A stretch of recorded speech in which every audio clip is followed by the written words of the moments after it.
Matagal na ako na hindi nakakapagluto ng tokwa at since paborito naman to ng mga anak ko, kaya ito na nga lang yung naisipan kong ulamin namin. Pagkaunti nga lang yung budget namin para nga magkasya hanggang sa susunod na sahod ni Isti, yung pinakamadalas kong lutuing ulam ay itong tokwa. Paborito to ng mga anak ko at kahit na anong luto nga dito ay gustong gusto nila. Kaya pagka ito nga yung pinapabili ko kay Isti, hindi ako nahihirapan kung anong luto nga yung gagawin ko dito. Minsan piniprito ko nga lang to ng walang timpla, pagkatapos pagka naluto naman na sinasawsaw ng mga bata sa tuyo na may kalaman. At minsan naman hinihiwa ko lang sa medyo maninipis, pagkatapos sinasawsaw ko sa harina na may seasoning powder at pamintang powder bago ko nga iprito. Nung pauwi si Isdi galing sa trabaho, pinadaan ko na nga muna siya sa palengke para bumili nitong tokwa. 5 piraso nga lang yung pinapabili ko, pero pagkarating niya nga dito sa bahay, isang balot niya yung binili niya at 10 piraso yung laman. Pabili nga rin pala ako ng siling green. Hahatiin ko kasi to, yung kalahati hindi maanghang para sa mga bata, pagkatapos yung kalahati naman maanghang para nga sa amin. 5 piso yung isa nitong tokwa, pagkatapos makapal siya. Pagka piniprito ko nga to, minsan pangsaw ko sa mga gulay at minsan naman pagka ganito nga yung pagkakaluto ko, hinihiwa ko muna yan sa gitna para mabilis nga maluto yung loob. Pagkatapos ko naman nga maprito yung tokwa dito sa medyo malaking kawali, dito na nga ako nagisa ng sibuyas at bawang. Yung maliit ko kasing kawali, hindi nga kakasya doon itong lulutuin kong tokwa dahil medyo marami nga itong nabili ni Isdi. Dahil nga marami yung tokwa, para naman malasa itong lulutuin ko ngayon, 2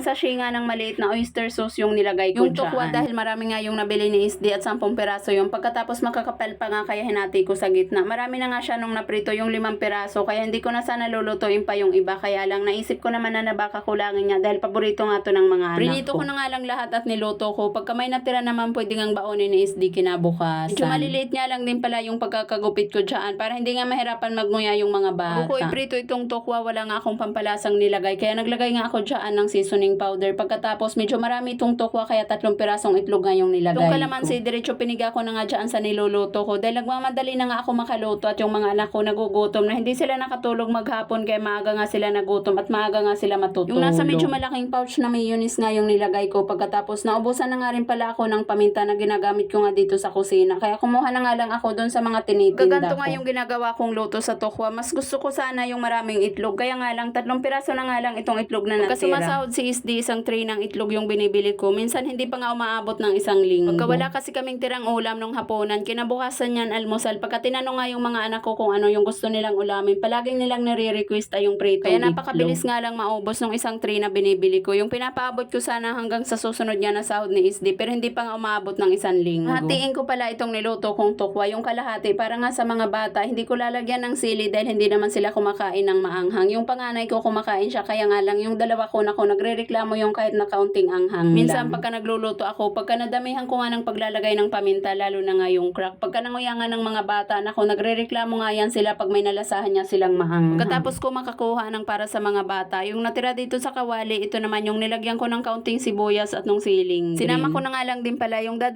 pirasong siling labuyo na natira nga doon sa kusina. At hanggang dito na nga lang po muna. Maraming salamat sa panonood. God bless everyone. Bye!